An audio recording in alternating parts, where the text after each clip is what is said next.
Bom, irmãos, essa noite eu gostaria de tratar com os irmãos sobre uma palavra, essa daqui, sabedoria. Não que eu seja um sábio ou detenha algum tipo de sabedoria, mas porque à luz da palavra nós conseguimos entender algumas coisas que Deus nos ensina e nos instrui sobre a sabedoria. Como nós obtemos a sabedoria e por que nós devemos obter a sabedoria e ser pessoas sábias. Antes de nós começarmos a ler, eu fui procurar no dicionário o que quer dizer sabedoria. O dicionário define sabedoria dessa forma: qualidade, caráter de quem ou do que é sábio, grande instrução, ciência, erudição e saber. Isso é o que o dicionário define como sabedoria. Algumas palavras um pouco mais diferentes, como erudição, mas estudando sobre o tema eu encontrei uma definição bem interessante sobre sabedoria, que diz o seguinte: que a sabedoria é o conhecimento aplicado da forma correta. E acho que isso para a gente aqui é muito mais aplicável. A sabedoria é você ter um conhecimento e saber como aplicar esse conhecimento. E dando um exemplo bem simples, é o conhecimento de todos que o tomate é uma fruta. Se você não sabia disso agora você sabe. O tomate ele é uma fruta. Isso é um conhecimento. Mas a sabedoria é você não colocar o tomate na salada de frutas, porque isso é uma coisa que não vai dar muito certo. Então, a sabedoria é você ter o conhecimento e saber aplicar ele da forma correta na sua vida, nas suas escolhas e nas suas decisões. Para a gente poder trabalhar sobre sabedoria, acho que nenhum livro pode ser melhor do que o livro de Provérbios. Então a gente vai hoje meditar no primeiro capítulo de Provérbios. Provérbios foi um livro escrito por Salomão. Salomão, que era rei de Israel, também foi filho de Davi, e o homem mais sábio que já pisou na terra, segundo as próprias escrituras nos contam. Mas Salomão cometeu muitos e muitos erros durante a sua vida. A Bíblia também nos relata isso. E por muitas vezes eu me perguntei, eu falei, caramba, Salomão é um cara tão sábio, sabia de tantas coisas e fez tanta coisa errada, coisas que ao meu ponto de vista eu nunca fiz nem faria. Mas se a gente pensar para analisar, se nós tivéssemos tido todas as oportunidades que Salomão teve para ser rei, talvez nós tivéssemos feito até coisas piores do que ele fez. Porque Deus transformou Salomão em uma pessoa sábia, não necessariamente uma pessoa santa. Salomão, ele era sábio, mas ele continuava sendo um pecador. E por conta de ser um pecador, ele cometeu todos esses erros que ele cometeu nas oportunidades que ele teve. Porém, Salomão, mesmo assim, foi extremamente sábio. Sábio primeiro para poder aprender com os erros que ele cometeu, e sábio principalmente para ele poder transcrever tudo aquilo que ele aprendeu, tanto pelos seus erros, como pela sabedoria que Deus deu para ele. Em 1 Reis 4:32 diz que Salomão ele compôs mais de 3.000 provérbios e mais de 1.005 cânticos.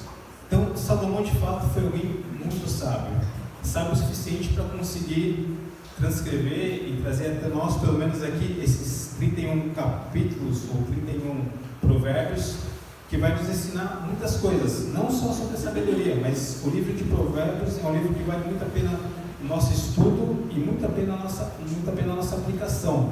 Ensina várias coisas sobre a própria sabedoria, sobre relacionamentos, sobre nosso relacionamento com Deus, com o nosso próximo, com a nossa família. Ensina sobre vários aspectos da nossa vida que é muito importante.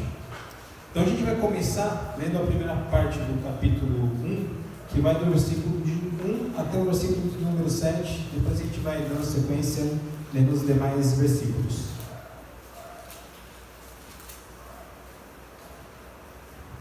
Provérbios 1 começa assim: Provérbios de Salomão, filho de Davi, o rei de Israel, para aprender a sabedoria e o ensino, para entender as palavras de inteligência, para obter o ensino, o bom proceder, a justiça, o juízo e a equidade, para dar aos simples prudência e aos jovens conhecimento e bom siso.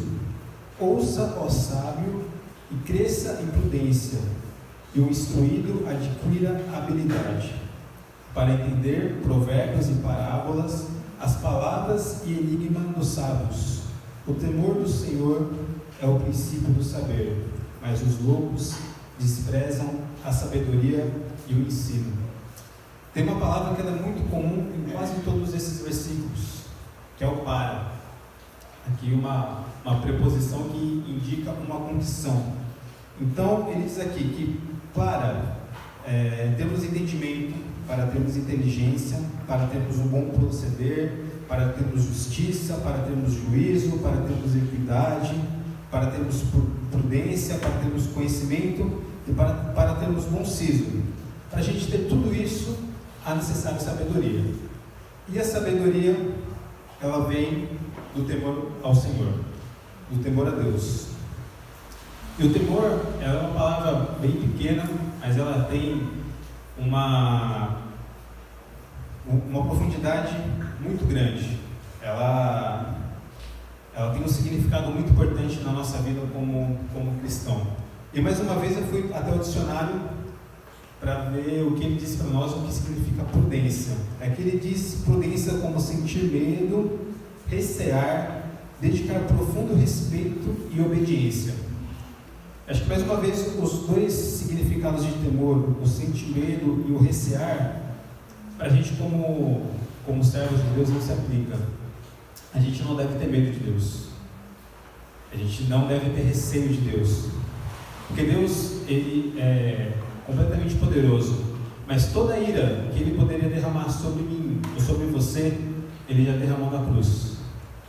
Toda a ira foi derramado no momento do Calvário, quando Jesus dá a vida para nós pecadores, para nos redimir dos nossos pecados. Isaías 53 fala que Jesus foi transpassado pelas nossas transgressões. Diz que Ele foi oprimido, humilhado, e que ao Senhor agradou moê-lo, fazendo enfermar, quando deu Ele a sua alma como oferta pelo pecado. Deus, Ele odeia e abomina o pecado, mas Deus, Ele ama o pecador. Então, a ira de Deus não está mais sobre nós. Isso foi deixado tudo lá na cruz. O que tem sobre nós é a misericórdia e a graça de Deus. E o temor ao Senhor, que a gente consegue pegar a aplicação que ele fala aqui sobre dedicar um profundo respeito e uma profunda obediência. Essa obediência vai fazer com que nós andemos segundo os mandamentos, segundo aquilo que Deus nos instrui na sua palavra. Deus, Ele foi o Criador de todo o universo. Deus, Ele sustenta, governa e rege todo o nosso universo. Não só as nossas vidas, não só o nosso país, não só o nosso planeta, mas tudo que acontece no universo. Toda a criação, tudo aquilo que existe, Deus criou, Deus proveu e Deus sustenta, conforme Ele bem entende. Deus, Ele é o Senhor e governador também das nossas vidas. E o nosso temor a Ele precisa gerar obediência àquilo que tem para nos ensinar. E um Deus tão poderoso, que fez todas essas coisas, que sustenta tudo, com certeza sabe o que é melhor para nós. Com certeza aquilo que Ele nos fala, que Ele nos ensina, é o que nós temos de melhor para nossas vidas. Então, a obediência em temor ao Senhor vai gerar na gente também a sabedoria, porque a sabedoria vem a partir do temor do Senhor. A decisão em temor nos dará a sabedoria para poder lidar com várias situações na nossa vida. Então, a partir do momento onde você tem uma situação, onde você toma essa decisão baseada a partir do temor ao Senhor, a partir da obediência, isso vai gerar em você sabedoria, para você poder lidar com outra situação parecida com essa, para você poder instruir ou orientar alguém que possa estar passando pela mesma situação que você. Mas muitas vezes nós não usamos de obediência para tomar as nossas decisões.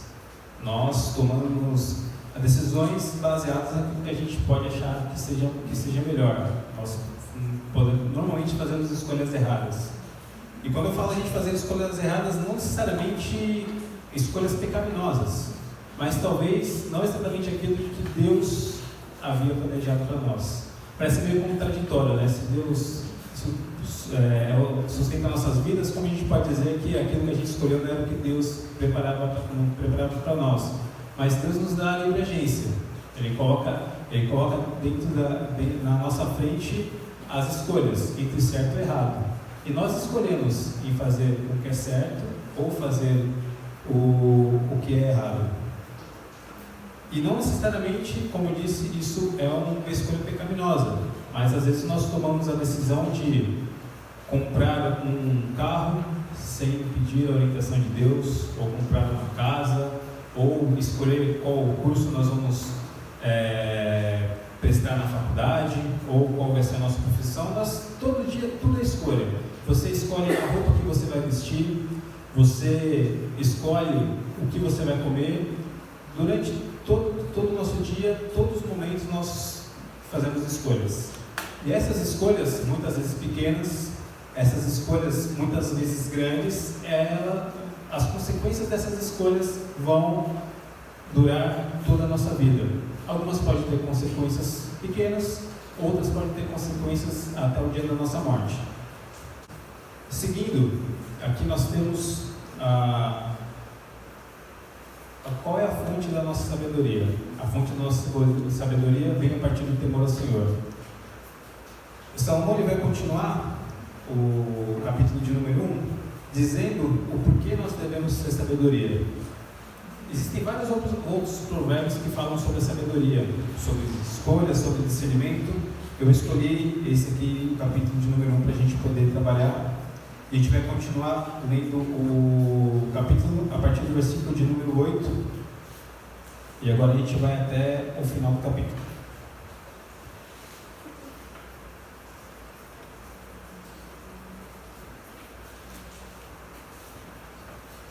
Provérbios 1, a partir do versículo de número 8, diz assim: Filho meu, ouve o ensino de teu pai, e não deixes a instrução de tua mãe, porque serão diadema de graça para a tua cabeça e colar para o teu pescoço. Filho meu, se os pecadores querem seduzir-te, não os consistas. Se disserem, vem conosco, embosquemo-nos para derramar sangue, respeitemos ainda que sem motivos inocentes, traguemos-nos vivos como o abismo e inteiros como os que descem a cova. Acharemos toda sorte de bens preciosos, encheremos de despojos a nossa casa. Lança a tua sorte entre nós, teremos todos uma só bolsa. Filho meu, não te ponhas a caminho com eles, guarda as suas veredas, guarda das suas veredas os pés, porque os seus pés correm para o mal e se apressam a derramar sangue, pois debalde se estende a rede à vista de qualquer ave. Estes se emboscam contra o seu próprio sangue e a sua própria vida espreitam. Tal é a sorte de todo ganancioso, e este espírito de ganância tira a vida de quem o possui. Grita na rua a sabedoria, nas praças levanta a voz. Do alto dos muros clama, à entrada das portas e nas cidades profere as suas palavras. Até quando, honestos, amarás a necessidade? E vós, escarnecedores, desejareis o escárnio? E vós, loucos, aborrecereis o conhecimento? Atentai para a minha repreensão. Eis que derramarei copiosamente para vós outros, o meu espírito, e vos farei saber as minhas palavras. Mas, porque clamei e vós recusastes, porque estendi a mão, não houve quem atendesse, antes rejeitastes todo o meu conselho e não quiseste a minha repreensão. Também eu me rirei da vossa desventura, e vindo o vosso terror eu zombarei. e vindo o vosso terror como a tempestade, e vindo a vossa perdição como redemoinho, quando vos chegar o aperto e a angústia, então me invocarão, mas eu não responderei. Procurar-me-ão, porém não hão de achar, porquanto aborreceram o conhecimento e não preferiram o temor do Senhor. Não quiseram o meu conselho e desprezaram toda a minha repreensão. Portanto, comerão do fruto do seu procedimento, e dos seus próprios conselhos se fartarão. Os nécios são mortos por seu desvio, e os loucos, a sua impressão de bem-estar os levará à perdição.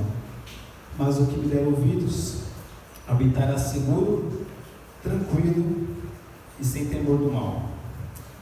Na segunda parte desse capítulo, Salomão traz aqui uma situação como se fosse de uma cilada.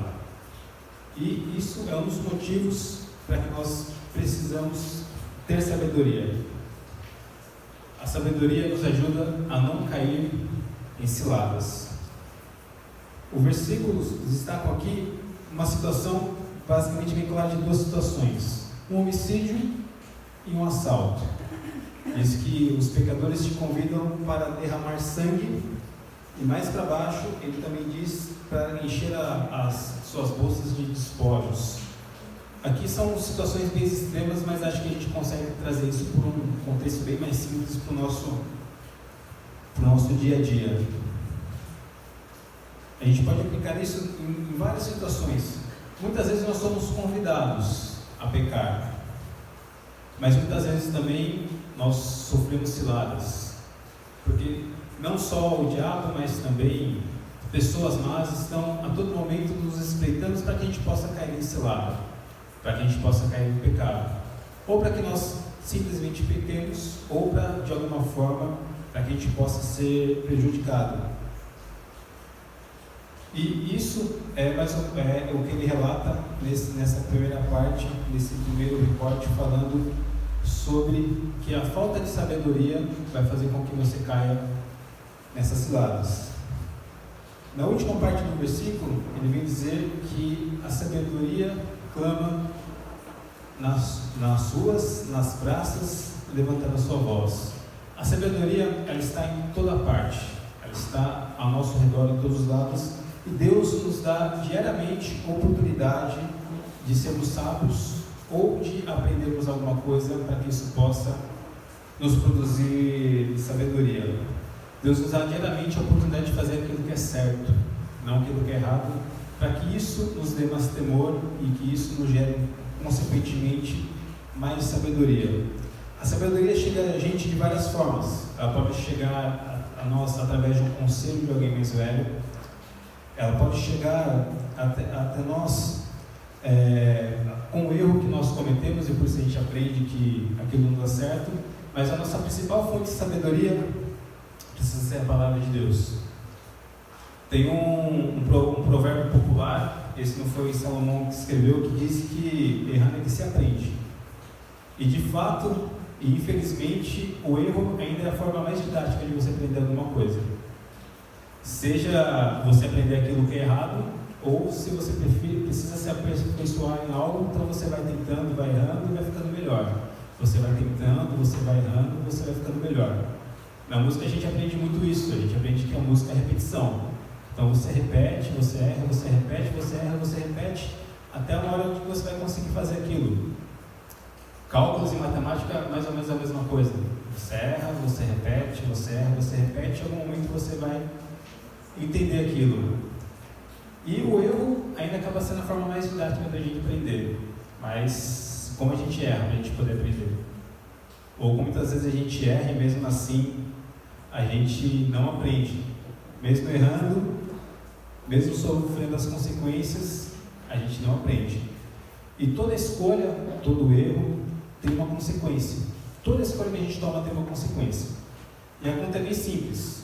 A gente tem uma escolha boa, consequência boa, a gente tem uma escolha ruim, a consequência ruim. Gálatas 6,7 diz o seguinte: Não vos enganeis, de Deus não se zomba, pois aquilo que o homem semear, isso também ele ceifará. Então, se nós fizermos escolhas ruins, teremos consequências ruins. Escolhas boas a partir daquilo que é certo, nós teremos escolhas boas. E tudo aquilo que a gente precisa saber entre certo e o errado, a Bíblia nos ensina. Deus nos instrui e Deus nos orienta. Deus estabelece o que é certo e Deus estabelece o que é errado. E Ele usa a sua palavra para nos ensinar isso. Muitas vezes a gente fecha o olho ou tampa os nossos ouvidos para o ensinamento do que é certo. E não é a vontade de Deus que a gente aprenda a partir dos nossos erros. A vontade dele é que a gente aprenda a partir da instrução da nossa palavra. Mas às vezes nós somos tão teimosos e tão pecadores que a ferramenta que Deus usa para nos ensinar é a correção a partir do erro. Bom, Deus não quer que a gente aprenda cometendo erros. E como eu disse, muitas vezes nós fechamos os olhos e tampamos os nossos ouvidos para aquilo que vem. Para a instrução, para o conselho ou para a própria repreensão. E como nós somos, como posso dizer, alérgicos à repreensão, como nós não gostamos de ser repreendido. Eu acho que ninguém gosta de ser repreendido, mesmo que isso seja para o seu crescimento, para uma melhora. Qualquer tipo de repreensão pode tirar algum constrangimento ou algum sentimento que você não gostaria de ter, mas a repreensão ela se faz necessária. A Bíblia nos ensina isso. E no verso 23, ele diz para atentar para a minha repreensão. Ele diz assim no verso 23: atentai para a minha repreensão, e eis que derramarei copiosamente para vós outros o meu espírito, e vos farei saber as minhas palavras.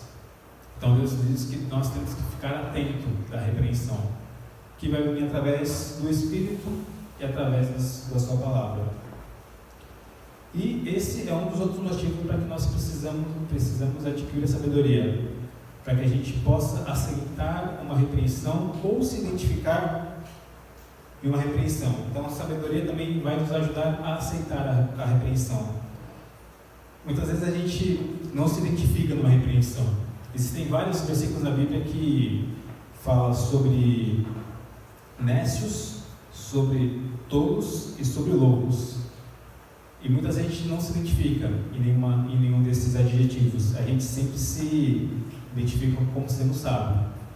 A gente lê um versículo falando: escutai aos loucos. Bom, é para os loucos, então isso não é comigo. Ou então fala: você tolo. Bom, está falando com um tolo. O tolo não sou eu. A gente sempre tenta se achar como sábio. Mas eu faço uma pergunta para vocês, que essa pergunta me veio quando eu estava fazendo isso daqui. Quantas vezes nós fazemos aquilo que é errado, sabendo que é errado, sofremos as consequências e fazemos a mesma coisa de novo? E para mim isso está muito mais perto da loucura do que da sabedoria. Então, muitas vezes nós não somos sábios, nós somos tolos e não vivemos como os tolos. Tomamos a decisão achando que estamos sendo sábios.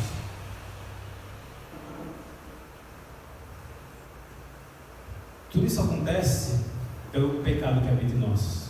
O pecado que está dentro de nós, que nós infelizmente nunca vamos conseguir nos livrar dele. Nós vamos lutar com ele durante toda a nossa vida. Muitas vezes nós vamos cair. Esse pecado que habita dentro de nós faz com que a gente se ache sábio, que a gente se sinta sábio perante alguma situação. Esse pecado nos cega, esse pecado tampa os nossos ouvidos. Esse pecado também nos transforma em pessoas orgulhosas, que não sabem reconhecer uma repreensão, não sabem se identificar como não sendo sábio, sendo tolo.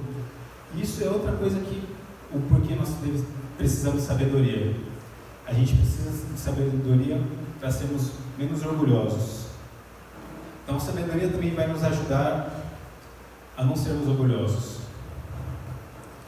Muita gente se orgulha daquilo que é, daquilo que faz, se orgulha da sua profissão, se orgulha da sua família, e realmente são coisas que a gente precisa se orgulhar, das nossas conquistas, daquilo que a gente estuda para a gente poder obter, daquilo que a gente trabalha para a gente poder obter. Mas tem muita gente que se orgulha daquilo que é o seu maior problema. aquele defeito que a pessoa tem, que afasta todos ao seu redor, aquele que faz com que ele magoe as pessoas mais próximas. Muitas vezes a pessoa tem isso como sendo uma coisa boa. A pessoa não aceita a repreensão, ela não está atenta a ouvir o que os outros têm para lhe falar. E muitas vezes, quando alguém se arrisca ainda a falar alguma coisa, a tentar dar um conselho, você escuta: esse é meu jeito. Quem quiser ser meu amigo, tem que me aceitar como eu sou. E só existe uma pessoa que aceita a gente como a gente é, que é Deus. E não porque o jeito que a gente é legal. Deus nos aceita como a gente é, porque a gente não tem capacidade nenhuma de mudar aquilo que a gente é, de mudar a nossa essência pecaminosa. E através dele e por ele é que nós vamos conseguir ser pessoas melhores e ser transformados. Por isso que Deus aceita o jeito que a gente é. Nós precisamos estar atentos quando Deus levanta pessoas, quando Deus usa a sua palavra para nos orientar em algo que a gente tem feito de errado. Porque a gente sabe que aquilo que a gente está fazendo é errado. Toda vez que a gente faz algo errado, que atinge outras pessoas, a gente percebe. Quando você faz um comentário que não deve, e na mesa do jantar, tendo aquele silêncio. Você sabe que você está dando uma coisa que você não devia. Quando você fala alguma coisa que magoa seu marido, sua esposa, seus filhos, seus pais, seu chefe, seu colega de trabalho, todo mundo sabe quando erra e todo mundo sabe quando está errado. Mas muitas vezes a gente é orgulhoso, não quer reconhecer, e o pecado que lá dentro de nós aproveita, tampa nossos ouvidos para aquilo que a gente precisa ouvir, fecha nossos olhos porque a palavra nos traz. Então, a sabedoria, ela vai nos ajudar a não sermos pessoas orgulhosas e saber reconhecer quando a gente está errado. E saber ouvir uma repreensão, entendê-la em amor e saber que Deus está usando ou uma pessoa, ou a sua própria palavra, ou o Espírito dele que está dentro de nós, para dizer que aquilo que a gente está fazendo está errado. Para fazer que aquilo que a gente, para saber que aquilo que a gente está fazendo não está de acordo com a vontade de Deus. E tem mais uma coisa aqui, porque nós devemos ter sabedoria ou ser sábios. A sabedoria vai ajudar com as nossas vulnerabilidades. Essa palavra eu demorei muito para conseguir falar, mas no acampamento de 2016, eu acho, que eu trouxe a palavra falando sobre a vulnerabilidade. Então ela começou a sair com uma frequência um pouco mais fácil. Eu posso repetir isso algumas vezes sem me enrolar. Minha esposa acabou de me corrigir e falou que é 2017. Mas vamos seguir aqui. A sabedoria vai nos ajudar a conhecer e reconhecer as nossas vulnerabilidades. E todos nós somos vulneráveis por alguma coisa. E eu levantei aqui duas fontes principais de vulnerabilidades. A gente é vulnerável ou pela nossa cobiça ou por alguma fragilidade que a gente tenha.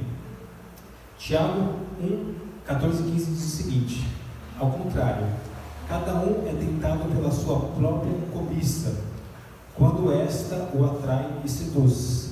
Então a cobiça, depois de haver concebido, dá luz ao pecado. O pecado, uma vez consumado, gera morte. Então, um dos motivos das nossas vulnerabilidades é aquilo que a gente cobiça. É aquilo que a gente deseja além do que é o correto, além daquilo que é normal. É aquilo que a gente tem como um Deus, é aquilo que a gente tem algum tipo de remuneração. Isso são as nossas cobiças. E a cobiça, ela também nos cega através do pecado. Só que, em vez de ela nos cegar totalmente, a única coisa que ela vai deixar a gente ver é o item da nossa cobiça. É aquilo que a gente deseja, aquilo que a gente quer ter, ou aquilo que a gente espera, e isso vai nos levar ao pecado. Eu tirei um recorte aqui de uma passagem na Bíblia, onde há uma situação aqui, onde o próprio Deus vem dar um conselho para essa pessoa, mas ela está cega pelo pecado, pela cobiça, e está cega pelo seu orgulho, que é a história de Caim e Abel. O Senhor diz o seguinte a Caim: então lhe disse o Senhor: por que andas irado e por que descaiu o teu semblante? Se procederes bem, não é certo que serás aceito? Se todavia procederes mal, eis que o pecado jaz à porta, o seu desejo será contra ti, mas a ti cumpre dominá-lo. Então, nós temos as nossas vulnerabilidades que são fonte da nossa cobiça. Nós temos os nossos desejos pecaminosos, mas cabe a nós poder dominá-los. Nós somos responsáveis por aquilo que nós fazemos. Nós somos responsáveis por aquilo que nós desejamos. E muitas vezes a gente pode desejar cometer algum ato pecaminoso, mas pela misericórdia de Deus e com a ajuda de Deus a gente pode não fazer. A nossa ciência é pecaminosa e infelizmente não tem nada que a gente possa fazer sobre isso. Infelizmente nós sempre vamos desejar pecar, mas o temor ao Senhor, a sabedoria, o conhecimento de Deus e a sua palavra vai fazer com que a gente evolua, que a gente cresça em santidade. Então muitas vezes o pecado que você lutava há muito tempo atrás, hoje para você ele já não é um problema. E o pecado que você luta contra ele hoje, pode ser que amanhã ele não seja para você mais um problema. Mas pode ter um pecado que você lutou com ele, você luta com ele agora, e você vai lutar com ele até o último dia da sua vida. Porque, infelizmente, isso está na nossa essência.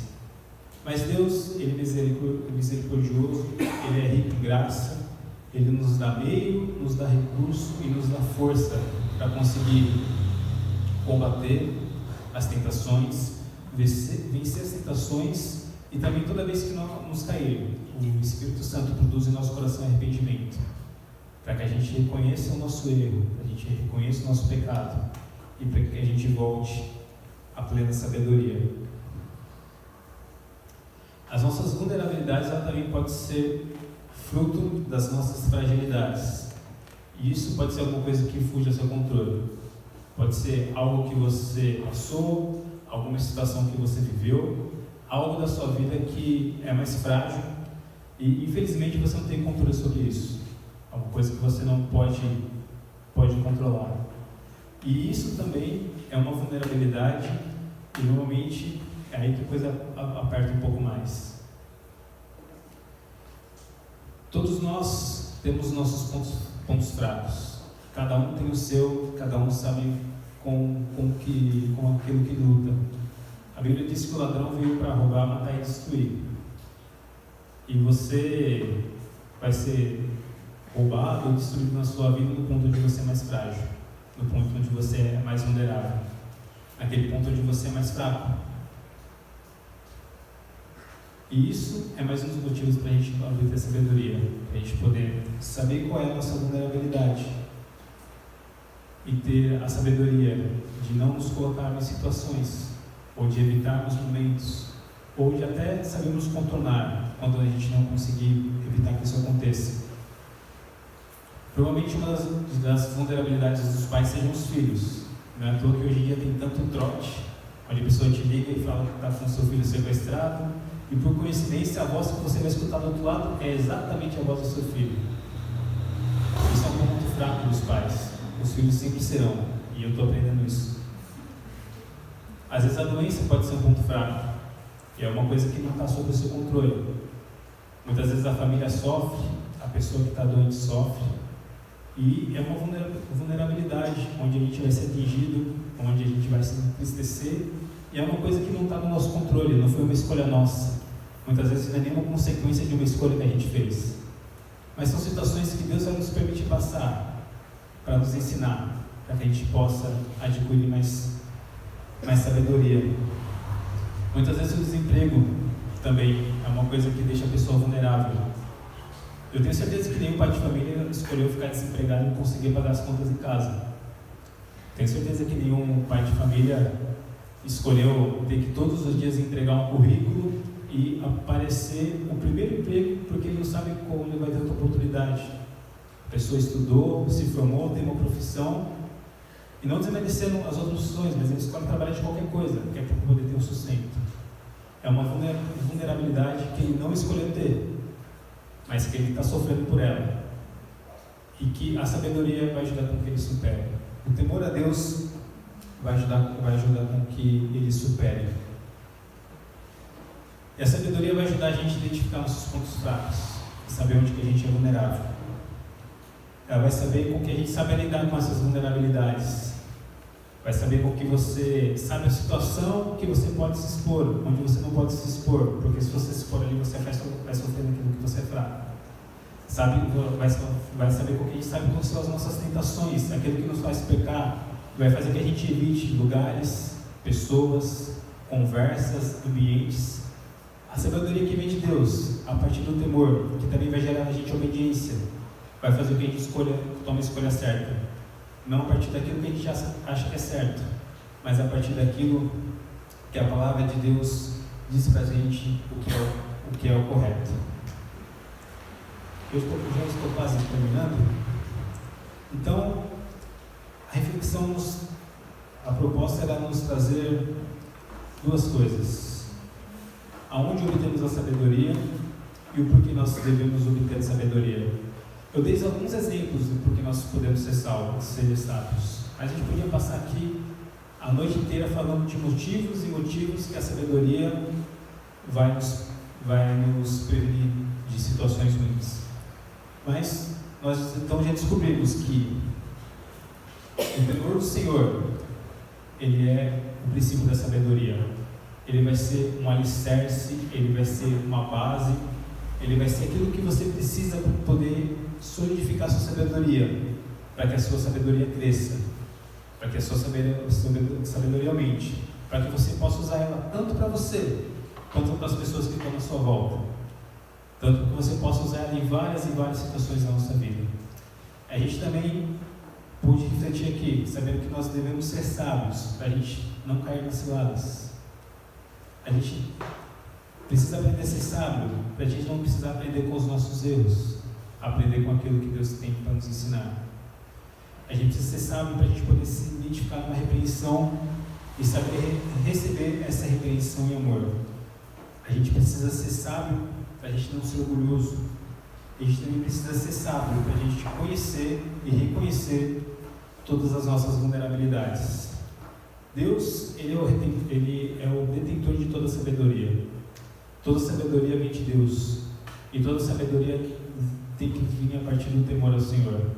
Salomão diz que a sabedoria por si só é loucura. E o temor do Senhor produz sabedoria. A sabedoria não produz temor ao Senhor. Deus, Ele é o provedor de toda sabedoria. Em Provérbios 2, de 3 a 6, ele diz o seguinte: se clamardes por inteligência e por entendimento, alçares a voz, se buscares a sabedoria como a prata e como os tesouros escondidos, a procurareis. Então entenderás o temor do Senhor e acharás o conhecimento de Deus, porque o Senhor dá a sabedoria e da sua boca vem a inteligência e o entendimento. Provérbios aqui diz que se a gente procurar a sabedoria como quem caça um tesouro, como quem procura prata, como quem procura ouro, diz que a gente então, se a gente buscar a sabedoria, a gente vai entender o temor ao Senhor e o conhecimento de Deus. Aí então nós teremos a sabedoria. Então, se a gente quer ter sabedoria, a gente precisa pedir ela a Deus. A gente precisa procurar como se fosse um tesouro mais precioso. Então Deus vai nos dar a sabedoria? Não. Deus vai nos dar mais temor. E o temor vai produzir na gente sabedoria. Porque o temor, ele é um princípio muito mais importante do que a sabedoria. E para a gente poder finalizar, o último versículo do capítulo de 1, ele fecha com uma promessa para quem é sábio. Ele diz o seguinte: mas o que me der ouvidos habitará seguro, tranquilo, sem temor do mal. Então, se tememos ao Senhor, isso produzirá sabedoria. E a sabedoria, ela vai nos dar segurança, tranquilidade e vai nos dar temor ao Senhor e não temor do mal. Que possamos diariamente pedir a Deus temor e que esse temor possa produzir em nós sabedoria para que a gente possa cada dia mais ser parecido com